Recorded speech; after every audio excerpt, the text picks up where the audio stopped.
Hello there, I just want to go through unboxing of a Raspberry Pi 400. This is a blast from the past in terms of some people seeing these devices. So this is a Raspberry Pi that they've put inside a keyboard. So it's not like some of the kits that were out there previously where you had a keyboard and you could pop it inside in there as a housing. This has been made by the Raspberry Pi Foundation. It's purposely built and the components have been changed on the inside, including things like the pins for them to be exposed so you can still play around with the projects. But yeah, as it is, this is the full kit. You can buy this separately on its own, so just a keyboard, and then you can buy all the peripherals separately. I've gone for the full kit. Roughly costs around about between £90 to £100, $90 to $100, depending on where you're based. That's it. So let's, without further ado, let's pop it open and have a look inside. So let's pop this bad boy off first. The sleeve. So the first thing we've got here is the Raspberry Pi computer itself. So again, this is the computer itself, plus the keyboard, plus everything else. We'll just close those. There we have it. That's probably not the easiest thing to see, so hopefully that's getting picked up on the camera. So you've got a standard keyboard. It's got a little bit of weight to it. It's fairly thin in terms of the device itself. I've gone for the UK keyboard because I'm from the UK. We've got a little Raspberry Pi instead of a Windows key, which is a lovely touch. In terms of the keyboard itself, seems okay. Yeah, looks good. Got some ports at the back. We'll go into that later.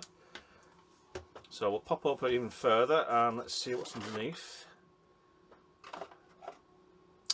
So inside here we've got the card reader. So that's useful for reading the card if you want to re-image it. This should come pre-imaged. So I'm expecting this to switch on and just work, but we'll find out soon. We have the Raspberry Pi USB C power supply, always good to have. Raspberry Pis will power from USB from a computer or other TVs even, but they're not always quite enough, so these are really useful to have to get the full capabilities of the device.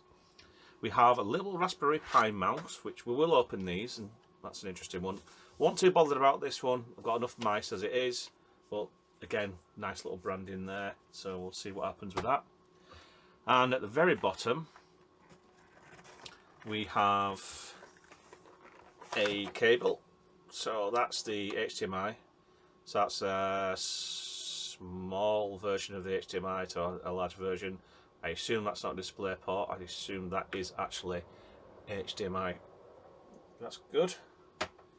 So far we've got everything we would need to just fire up this device. And finally, something that I'm not sure whether I'd use or not, but actually I thought it'd be quite fun to see, is an official beginner's guide to the Raspberry Pi.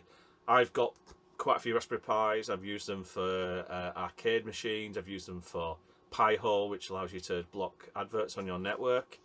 So I've already started going through some of the projects you can do. This might be quite fun to have with the kids to go through some programming. There is Scratch in there, how to use Python, so that's great. And look at the thickness of that. That's, again, this is a throwback to the old computers. You had a big thick manual, you had all the cables you needed, you had the computer inside the keyboard, so there was no separate peripherals to the, so you just could plug it straight into the TV or another display and away you go. I'm just going to move that out of the way so we can line up what we get.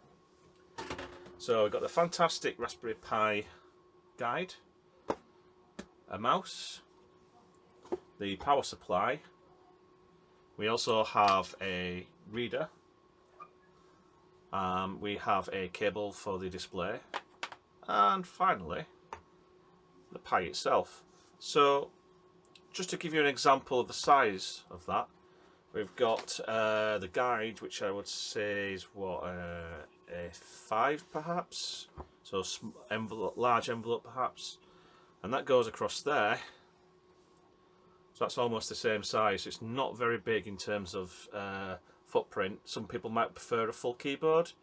I think it kind of defeats the objective if you get plugging a full keyboard into that. You may as well get yourself a Raspberry Pi. But you know, it's there and it's available as is. And if you want to put a full keyboard, just to give you an example, let's pop you to one side. If we balance our friend on there and we take a full keyboard and just hold it, hopefully you can see a portion of that in front of you. It goes to the width of a standard keyboard, so it's not even reduced in size in terms of if you were just to literally cut the arrow keys off and home, page up and down a numeric keyboard. It is pretty much the same size. So I'll just pop that one. So in terms of the other devices that we get in there, so we'll all unpackage. We can see, we know what a power supply looks like, but I'm happy to have a little look at our friend, the official Raspberry Pi mouse. Never had one of these before. Whether or not these are fairly new, or whether they're something that you could always buy with a Raspberry Pi. It's something I've never really been that interested in, to be fair. Okay, so let's get this guy open. I'm not expecting too much in terms of performance. I'm used to sort of a better mouse, but in terms of just having something that you can take with your Raspberry Pi, there are sleeves, and I will show us the sleeve if you decide you want a review of this device later on. So you can get a sleeve for that, and these are things that then you can just take with you if you really wanted to do. You've got a nice logo on the back, so yeah, okay, so it's a fairly decent mouse. It's got a nice bit of branding to it. It's got a wheel. It's generic. There's not much to it, but it's a good looking little device, and it will look good with the kit. I have the pins for the various projects. We have the SD card already loaded, so I'm hoping that's already loaded with the OS on it. Got two HDMIs. That's interesting. So we can actually have two displays. Power, two USB 3s. I assume that's a USB 2. And the LAN. This is wireless as well, so you can actually use this wireless. This is literally plug and play to any display that can take HDMI. Or you could get an adapter. So there we have it. That's for a Raspberry Pi unboxing even, of the Raspberry Pi 400. If you want a review, I'm quite happy to do a review of the device, go through some speeds, go through some tests of how it works. Other than that, thanks very much for watching. See you soon.